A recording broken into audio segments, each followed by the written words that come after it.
Hello student, welcome to SP Learning. Today we discuss the about Henry Fayol 14th principle. 14th principle of Henry Fayol. जो Henry Fayol है इन्होंने organisation of commerce में 14th principal define किए हैं. It is a very interesting topic and chapter also. Henry Fayol 14th principle. So let's discuss about by the Henry Fayol 14th principle. First of all, who is the Henry Fayol? Henry Fayol is the biggest author and biggest successful manager also. So Henry Fayol is the father of modern management. Henry Fayol को father of modern management भी बोला जाता है. Henry Fayol was the French mining engineer. वहाँ पे French के हैं ये हेनरी फेयोल और एक माइनिंग इंजीनियर थे. माइनिंग इंजीनियर के साथ साथ वो उन्होंने एक लीडिंग की एक सक्सेसफुल मैनेजर. उनको माइनिंग मैनेजर में वहाँ पे माइनिंग मैनेजर सक्सेसफुल मैनेजर उनको बोला गया. हेनरी फेयोल ने एक बुक लिखी थी which is a successful book in a journal book of famous book. The book name is journal and industrial administrative, जिसमें उन्होंने पूरे के पूरे 14th प्रिंसिपल ऑफ मैनेजमेंट के 14th प्रिंसिपल डिफाइन किए गए हैं.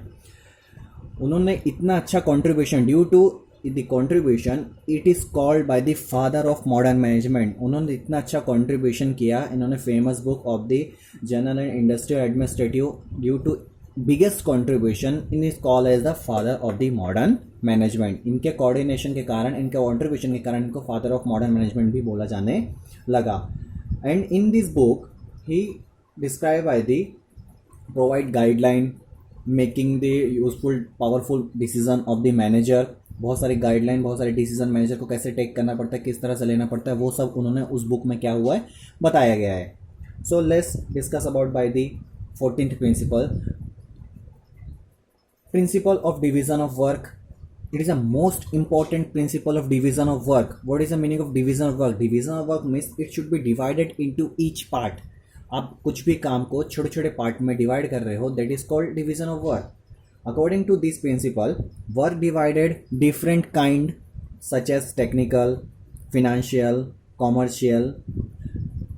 आप कोई भी पर्टिकुलर काम को अलग अलग पर्सनस में अलग अलग उसके क्वालिटीज़, उनके रिक्रूटमेंट, उनके जो भी कैपेबिलिटीज़ हैं उसके अकॉर्डिंग उनको काम बांट रहे हो, that is called division of work. Division of work for example जैसे कि आपने क्रिकेट के मैच देखे होंगे, तो क्रिकेट के मैच में जो बेस्ट बॉलिंग करता है, जो बेस्ट बैटिंग करता है, हम बैटिंग वाले को बैटिंग का टास्क देते हैं और बॉलिंग वाले को बॉलिंग का देते हैं. बिकॉज क्योंकि उनकी कैपेबिलिटीज़, उनकी जो रिक्रूटमेंट है वो उसमें परफेक्ट हैं. तो यहाँ पे principle of division of work Henri Fayol के अकॉर्डिंग क्या बोल रहे हैं? हेनरी फेयोल बोलते हैं कि principle of according to work divided into different kind such as technical, financial and commercial as per their qualities and as per their capabilities. देखिए भैया, यहाँ पे सीधा सीधा हम आपको समझा रहे हैं कि आपको जो भी वर्क इकट्ठा ना दे के उस वर्क को डिवाइड कर दो, छोटे छोटे टीम में बांटो, छोटे छोटे वर्क में बांट दो. वो अपना वर्क काम कर लेंगे और इससे क्या होगा, वर्क फास्ट होगा और वर्क अच्छा भी होगा. और जिनकी जो कैपेबिलिटीज है उसमें वो अपना काम भी क्या करेंगे, अच्छा परफॉर्म भी कर सकते हैं. तो first principle is the principle of the division of work. Second principle, principle of authority and responsibility. Authority is a power, एक तरह की पावर मिलना, और रिस्पॉन्सिबिलिटी मतलब जिम्मेदारियाँ. Authority is the right to take a decision. Authority, अगर मुझे power मिली है तो मेरे पास एक रिस्पॉन्सिबिलिटी भी आ जाती है, मेरे पास अथॉरिटी आ जाती है कि मैं कोई भी डिसीजन को क्या कर सकता हूँ, राइट टू टेक डिसीजन. मेरे पास डिसीजन लेने का मेरे पास एक तरह का राइट्स आ जाता है. There can be technical, financial decision to be take. मैं किसी भी तरह का डिसीजन मैं क्या कर सकता हूँ, आराम से ले सकता हूँ. Authority always come with the responsibility. जब भी हमारे पास अथॉरिटी आती है तो उसके साथ साथ हमारे पास क्या आ जाती है, रिस्पॉन्सिबिलिटी भी आ जाती है. For example, if the manager is given the authority to complete the task, if the manager is given the authority to complete the task within the given a time, he should held responsible if he does not complete the work at the given a time.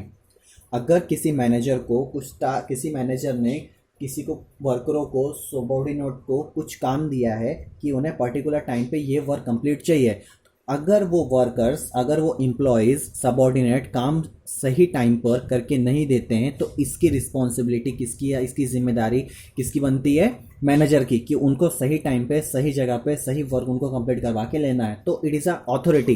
Power किसके हाथ में थी? Managers के। और जब power उनके हाथ में है तो उनके बाद एक जिम्मेदारी बढ़ गई, रिस्पॉन्सिबिलिटी बन गई कि उनको सही टाइम पे सही जगह पे उनको एम्प्लॉयज से काम करवा के लेना रहता है। तो उनके जो रिस्पॉन्सिबिलिटी है, जो जिम्मेदार पर्सन होंगे वो कौन होंगे? मैनेजर्स होंगे। Next principle, principle of the discipline. It is a most important principle of the discipline. Discipline is a provide strictness, एक तरह की डिसिप्लिन आपको प्रोवाइड करते हैं इसने। According to Henry Fayol, discipline is a most essential things in the organization. अगर हमारे organisation में, हमारी डेली लाइफ की भी बात करते हैं, हमारी डेली लाइफ में हमारे जो हम स्कूल्स जाते हैं, कॉलेजेस जाते हैं, हम ऑर्गेनाइजेशन में क्या करते हैं, अगर वो डिसिप्लिन ही नहीं होगा तो विदाउट डिसिप्लिन कोई भी काम प्रॉपर वे में होगा नहीं। तो हेनरी फ्योल के according discipline is a most essential thing of the organization. Discipline are help to achieve the organization. Discipline क्या करते हैं? आपको हेल्प करते हैं, आप गोल कोई भी अचीव करते हो ऑर्गेनाइजेशन में।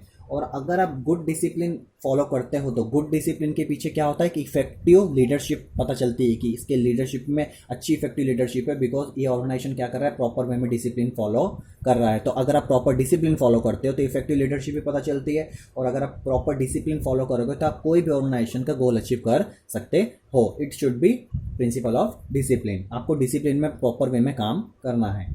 Next principle, principle of unity of direction. Principle of unity of direction, it is a unity of direction. For example, मैंने आपको एक कोई टास्क दिया, उस टास्क को बोला कि ये टास्क आप करो। थोड़ी ही देर बाद दूसरा कोई आया, मैंने बोला ये टास्क नहीं, आपको वो टास्क करना है। इससे क्या होगा? पहले आप कुछ काम करे थे, उस काम को भी आपका पेंडिंग हो जाएगा, जो अभी काम करे वो भी आपका पेंडिंग हो जाएगा।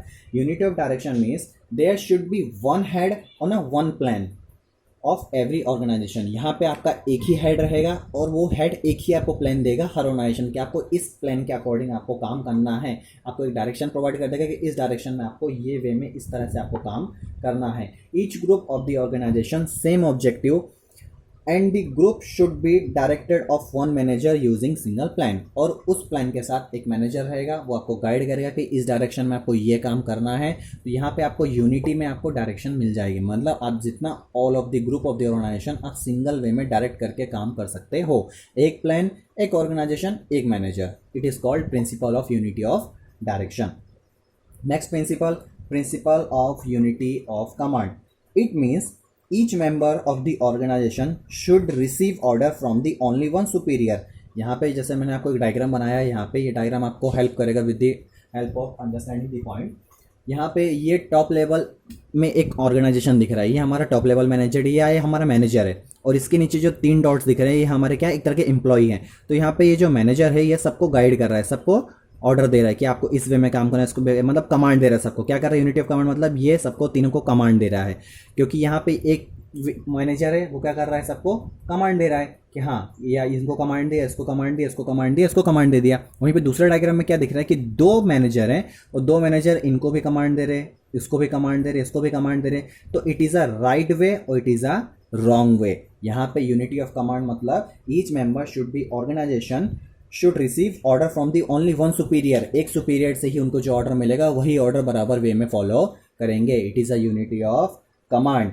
This principle help to solve conflict and disputes. इसमें अगर आप सही वे में काम करते हो तो यहाँ पे आपके डिस्प्यूट्स होने के चांसेस बहुत कम है। और यहाँ पे डिस्प्यूट्स मतलब झगड़े होने के चांसेस यहाँ पे बहुत ज़्यादा, एंड कन्फ्यूज़न होने के चांसेस यहाँ पे बहुत ज़्यादा हो सकते हैं। यहाँ पे कन्फ्यूजन होने के चांसेस बिल्कुल भी नहीं है। क्यों? क्योंकि हमें एक मैनेजर है और एक ही मैनेजर सबको गाइड कर रहा हो। यहाँ पे 2 मैनेजर है, अलग अलग तरह की गाइड कर रहे हो, तो यहाँ पे कन्फ्यूजन होने के भी चांसेस मोस्ट ऑफ बढ़ जाते हैं। According to Henry Fayol it is a unity of command, मतलब one manager different subordinate. Understand? Next point, principle of order. This principle is a based on the A place for everything in its place, HR human resources, material, right time, right place, right thing for the maximum efficiency as per utilization of physical resources and human resources। इसका मतलब ये कि यहाँ पे principle of order मतलब कि यहाँ पे हमें राइट प्लेस, राइट जगह पे, राइट थिंग पे, राइट मटेरियल के साथ, राइट टाइम पे हमें अपना वर्क शुड बी डन करना है। अगर हमें कुछ ऑर्डर मिला है, फॉर एग्जांपल आप होटल में जाते हो तो होटल में जब आप किसी वेटर को ऑर्डर देते हो कि मुझे ये चीज़ दी, तो उस वेटर जाके सामने वाले जो भी शेफ़ रहेगा उनको बताता है कि सामने वाले कस्टमर ने ये ऑर्डर मांगा है, तो उस शेफ़ की रिस्पॉन्सिबिलिटी क्या होती है कि राइट टाइम पे राइट प्लेस पे जिस जगह पे क्या करे वो उस ऑर्डर को फुलफिल करे। तो प्रिंसिपल ऑफ ऑर्डर भी यही हमें सिखाता है कि principle is the based on the A place, it should be right time right place. अगर आप right time right place right maximization में करोगे तो इससे हमारी आउटपुट मैक्सिमम इफिशियंसी क्या हो जाएगी, बढ़ जाएगी, as per the physical resources, as per the human resources. Next point, principle of equity. Equity means it should be equal, यहाँ पे हर चीज़ का हमें क्या करना, इक्वली ट्रीट करना। Friendly of the subordinate, there should be not to be any discrimination between the employ. यहाँ पे हमें किसी भी एम्प्लॉय के साथ, किसी भी सबऑर्डिनेट के साथ डिस्क्रिमिनेशन फॉलो करना नहीं है। डिस्क्रिमिनेशन मतलब भेदभाव यहाँ पे करना नहीं है। बिकॉज अगर आपके पास तीन एम्प्लॉय हैं, एक एम्प्लॉय 8 घंटे काम कर रहा है, दूसरा एम्प्लॉय भी 8 घंटे काम कर रहा है, तीसरा एम्प्लॉय 12 घंटे काम कर रहा है, तो अगर 2 एम्प्लॉय 8 घंटे काम कर रहे हैं तो 8 घंटे के अकॉर्डिंग आप उनको 500 रुपीज़ पर डे पे कर रहे हो, और जो आपका थर्ड एम्प्लॉय है वो 12 घंटे काम कर रहा है तो उसको भी आप 500 पे करो। It should not be equitably, it is a discrimination, या भेदभाव कर रहे हो। तो यहाँ पे जो जितना काम कर रहा है as per their capabilities, as per their efficiency, as per their working hours, काम जो भी अकॉर्डिंग काम कर रहे हैं उनको उसके अकॉर्डिंग पे करना, दैट इज़ कॉल्ड इक्विटी। यहाँ पे कोई भी डिस्क्रिमिनेशन फॉलो करना नहीं, इक्विटेबल टू दी सेम। और अगर इक्विटेबली फॉलो होगी तो यहाँ पे कॉन्फ्लिक्ट एंड कंफ्यूजन के जो चांसेस होंगे वो बहुत कम हो जाएंगे। तो according to Henri Fayol, our organization follow by the principle of equity, equal to all. यहाँ पे जितने भी एम्प्लॉयज़ हैं सबके साथ क्या करना, इक्विटेबिलिटी फॉलो करना। Next principle is a principle of scalar chain. Scalar chain none other than, इसका मतलब ये है कि यहाँ पे अगर मुझे कोई इंफॉर्मेशन प्रोवाइड करनी है top to middle, middle to lower, तो एक सीक्वेंस वे में चलेगा, एक फ्लो ऑफ ऑर्डरली इन्फॉर्मेशन चलेगी। फॉर एग्जांपल जैसे मैंने चार्ट बनाया है तो यहाँ पे ABCDEFG ये एक चार्ट बनाया है, तो यहाँ पे अगर डी को कोई इन्फॉर्मेशन ए को प्रोवाइड करनी है तो डी क्या करेगा, पहले सी को प्रोवाइड करेगा, सी क्या करेगा, बी को प्रोवाइड करेगा, बी करेगा ए को प्रोवाइड करेगा। बट इसका एक डिसएडवांटेज भी है, क्या, टाइम कंज्यूमिंग बहुत हो जाएगी। तो उसके लिए फिर एक सेकंड मेथड इसी में हेनरी फेयोल ने निकाला है, गैंग प्लैंक मीन्स अगर मुझे कोई इन्फॉर्मेशन बी को नहीं बतानी है, ए को नहीं बतानी है, ई को भी नहीं बतानी है, ना डी को बतानी ना जी को बतानी है, खाली मुझे एफ को ही वो इन्फॉर्मेशन बतानी है, तो सी सीधा एफ को वो सीधा इन्फॉर्मेशन बता देगा बिना इनको इन्फॉर्म किए। That is method call as gang plank means directly आप सीधा इन्फॉर्मेशन सामने वाले पार्टीज को आप प्रोवाइड कर रहे हो, that is called gang plank. और अगर मैं सीधा पूरे information provide, that is called scalar chain, एक चेन सिस्टम में चलेगा, बट एक तरह का टाइम कंज्यूमिंग भी होता है। इससे एक इन्फॉर्मेशन सबको पता चल जाती है। अगर मुझे कोई इन्फॉर्मेशन इन सबको ना बतानी है, मुझे सामने वाले पार्टीज को ही वो इन्फॉर्मेशन प्रोवाइड करनी है, तो C to F it is called gang plank, या फिर B to E, या फिर A to F, A to G, किसी को भी कुछ भी मुझे इन्फॉर्मेशन प्रोवाइड करनी है directly, that is called gang plank. Principle of scalar chain मतलब यहाँ पे एक प्रॉपर वे में इंफॉर्मेशन प्रोवाइड करेगा, ये नहीं कि लोअर लेवल सीधा टॉप लेवल से बात करेगा, मिडिल लेवल लोअर लेवल से बात करेगा। यहाँ पे एक प्रॉपर वे में डी सी को प्रोवाइड करेगा, सी बी को प्रोवाइड करेगा, बी ए को प्रोवाइड करेगा इन्फॉर्मेशन, मतलब lower to middle, middle to top. It is called as principle of scalar chain. Next principle is the principle of remuneration. What is the meaning of remuneration? So remuneration means it is provided by salary, wages, incentive. Sometimes अगर आप कुछ काम करते हो उसके बदले आपको कुछ remuneration मिलता है, कुछ पैसा मिलता है, that is called remuneration. Appropriate remuneration to the staff employed by the fair remuneration. Remuneration अगर आप अपने एम्प्लॉयज़ को, अगर आप अपने सबॉर्डिनेट को appropriate एक तरह के good fair wages, fair salary, fair remuneration provide करते हो, जिससे कि आपके जो एम्प्लॉय हैं, जो आपके सबॉर्डिनेट हैं, वो क्या होंगे, मोटिवेट होंगे, वो ज़्यादा से ज़्यादा काम करेंगे, मोटिवेट होंगे, क्योंकि उनको फेयर रेमुनरेशन मिल रहा है। तो यहाँ पे हेनरी फेयोल क्या बोल रहे हैं कि जो जितने आवर्स काम कर रहा है उसको उसके अकॉर्डिंग क्या करो, रेमुनरेशन प्रोवाइड करो। यहाँ पे आवर्स तो भी देखे जाते हैं, इसका talent, skill, expertise, knowledge, tenure मतलब टाइम, यहाँ पे सब चीज़ें देख के उसके अकॉर्डिंग उसको रेमुनरेशन प्रोवाइड किया जाता है। That is also according by Fayol principle of remuneration. Remuneration मतलब सैलरी प्रोवाइड करना, उसके टैलेंट को देख के, उसके वर्किंग आवर्स को देख के, उसके स्किल को देख के, उसके एक्सपर्टाइज को देख के, उसके नॉलेज को देख के सैलरी प्रोवाइड करना, that is called principle of remuneration. Next principle of centralization. Centralization refers to the concentration power of the authority. Centralization मतलब क्या होता है कि एक तरह की पावर मिल जाती है कॉन्सेंट्रेशन करने की कि मैं किस वे में किस जगह पे मैं क्या क्या अपने अथॉरिटी का यूज कर सकता हूँ. That is called centralization. Centralization means it is a balance between by the centralization and decentralization. अब ये सेंट्रलाइजेशन मतलब क्या होता है? तो सेंट्रलाइजेशन मतलब क्या होता है कि अगर मुझे कोई इंफॉर्मेशन, मेरे पास 1 पर्सन है, तो यहाँ पे क्या होता है कि 1 पर्सन है, 2 पर्सन है, 3 पर्सन है, तीनों पर्सन के पास पावर है, तो तीनों पर्सन उस पावर का यूज़ करेंगे. तो कभी कभी ऐसा भी हो सकता है कि उस पावर का मिसयूज़ भी हो सकता है. और डिसेंट्रलाइजेशन मतलब कि एक ही पर्सन है, तो एक ही पर्सन उस पावर का क्या कर रहा है? मिसयूज़ कर रहा है. That is called principle of centralization and decentralization. तो यहाँ पे सेंट्रलाइजेशन और डिसेंट्रलाइजेशन का दोनों का बैलेंस बिटवीन इक्वल करके चलना है. That is called principle of centralization. और centralization depend upon the size of the organization. ये एक साइज ऑर्गेनाइजेशन पे डिपेंड करता है कि यहाँ पे सेंट्रलाइजेशन फॉलो होगा कि डिसेंट्रलाइजेशन होगा. अगर बहुत सारे ऑर्गेनाइजेशन हैं तो वहाँ पे सेंट्रलाइजेशन, और बहुत सारा बिजनेस बड़ा है, मेरा लार्ज लेवल का है, तो सेंट्रलाइजेशन, और अगर छोटा ऑर्गेनाइजेशन तो decentralization. Next point, principle of initiative. Initiative refers to be voluntary to do work with the innovation of the way. Initiative मतलब कि अगर आपका एक ऑर्गेनाइजेशन है, एक पूरा ऑर्गेनाइजेशन, तो इस ऑर्गेनाइजेशन में आपको, आपकी रिस्पॉन्सिबिलिटी बनती है कि आप उस मीटिंग्स में, उस वर्क में अपने एम्प्लॉय, अपने सबॉर्डिनेट को भी इंक्लूड करो. Because he is also provide by the different ideas, different thinking, अलग अलग वो थिंकिंग आपको प्रोवाइड करेंगे, जिससे आपको न्यू न्यू आइडियाज प्रोवाइड होंगे. Principle of initiative means, initiative refers to voluntary. आप वॉलंटरी उनको प्रोवाइड करोगे, आप भाई आप भी आओ मीटिंग में, आप भी बोलो, आप भी अपने आइडिया प्रोवाइड करो. अगर वो नए नए आइडिया प्रोवाइड करेंगे, क्या पता कुछ ऐसा आइडिया प्रोवाइड जिससे हमारा ऑर्गेनाइजेशन टॉप लेवल पहुंच जाए, प्रॉफिट ज़्यादा अर्न करने लगे, वेस्टेज कम हो जाए. तो डिफरेंट डिफरेंट थिंकिंग आएगी. इसमें आपके जितने भी एम्प्लॉय हैं उनको फ्रीडम प्रोवाइड करो, freedom to think, to work and idea encourage to the employ, जिससे वो इनकरेज होंगे और न्यू न्यू आइडिया आपको क्या करेंगे? प्रोवाइड करेंगे. Initiative provide, initiative different idea, उनको भी एक तरह की फ्रीली वॉलंटरी फ्रीडम उनको प्रोवाइड करो कि वो भी ऑर्गेनाइजेशन में आके न्यू न्यू थिंकिंग करके वो आपके ऑर्गेनाइजेशन को बढ़ाने के बारे में थिंकिंग करें, न्यू न्यू आइडिया प्रोवाइड करें. जब नए आइडिया वो प्रोवाइड करेंगे तो नए नए आइडिया आपको मिलेंगे, तो आप ऑर्गेनाइजेशन को क्या करोगे? डेवलप कर सकते हो. यहाँ पे सीधा इसका बोलना मतलब है कि आपका जो भी ऑर्गेनाइजेशन है उसमें फ्रीली अपने ऑर्गेनाइजेशन में सबको इंक्लूड करो. Next point, principle of speed the crops. It means team work. यहाँ पे जो भी आपको काम करना है वो किस वे में करना है? टीम वर्क में काम करना है. अगर आप टीम वर्क में काम करते हो तो team work is a one thing of the strength. एक तरह की वो स्ट्रेंथ बन जाती है, आपकी ताकत बन जाती है. Team work is a strength of running of organization, group activity. HR department is a valuable asset of the organization. जो भी आपके ह्यूमन रिसोर्सेज होते हैं वो आपके ऑर्गेनाइजेशन के एक तरह के वैल्यूएबल असेट हो जाते हैं. अगर आपके ऑर्गेनाइजेशन में ह्यूमन रिसोर्सेज नहीं होगा तो आप ऑर्गेनाइजेशन चला नहीं पाओगे. तो एक तरह का वैल्यूएबल असेट क्या बोला जाता है? ह्यूमन रिसोर्सेज को वैल्यूएबल एसेट बोला जाता है. तो अगर आप कोई भी काम टीम वर्क में करते हो तो वो काम आपका ईजिली हो जाता है, फास्टली हो जाता है, एंड कोई भी प्रॉब्लम सॉल्विंग, उसका जो प्रॉब्लम होती है, उसका जो डिसीज प्रॉब्लम का जो भी सॉल्यूशन है वो हमें ईजिली मिल जाता है, ईजिली फाइंड हो जाता है. एंड अगर आप टीम वर्क में काम करते हैं तो उससे आपके म्यूचुअल ट्रस्ट बढ़ते हैं. डिफ़िकल्टीज जो भी होती हैं वो आपकी ईजिली सॉल्व हो जाती है, because team work is a group of bonding and it is also called as a group of activity. यहाँ पे एक तरह की आपकी एक्टिविटी भी इसको बोला जाता है. और team work is also good for this achieve of the goal of the organization. यहाँ पे अगर आपको आपके ऑर्गेनाइजेशन में कुछ गोल अचीव करना है तो team work is also important. Next point, principle of stability and tenure. Stability is a स्थिर, एक तरह का स्थिर रहना, और टेन्योर मतलब एक तरह का समय, टाइम.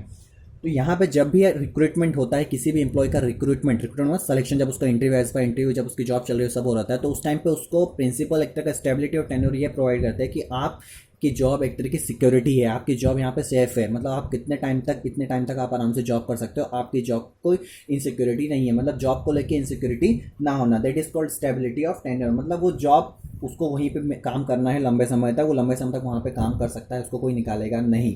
प्रिंसिपल ऑफ स्टेबिलिटी, इसका ये मतलब है कि आप गलत काम करोगे तो निकालेंगे नहीं, ऐसा नहीं. यहाँ पे आप अगर आपका टैलेंट, आपकी स्किल सब कुछ है तो आप बिंदास अपने जॉब में आप इनसिक्योर होकर आप क्या कर सकते हो? काम कर सकते हो. At the time of recruitment of employ of management should be assure there about of stability and job of security. उनको स्टेबिलिटी मिल जाती है कि भाई मुझे इतने साल मुझे यहाँ तक काम करने को आराम से मैं निकाल सकता हूँ. That is called principle of stability and tenure.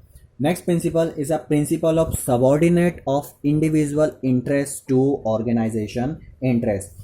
It means यहाँ पे सबॉर्डिनेट जो होते हैं, सबॉर्डिनेट मतलब एक तरह के एम्प्लॉय, वो उनका इंडिविजुअल इंटरेस्ट तो होता है, मुझे इंटरेस्ट मतलब एक तरह का उनके बारे में सोचना.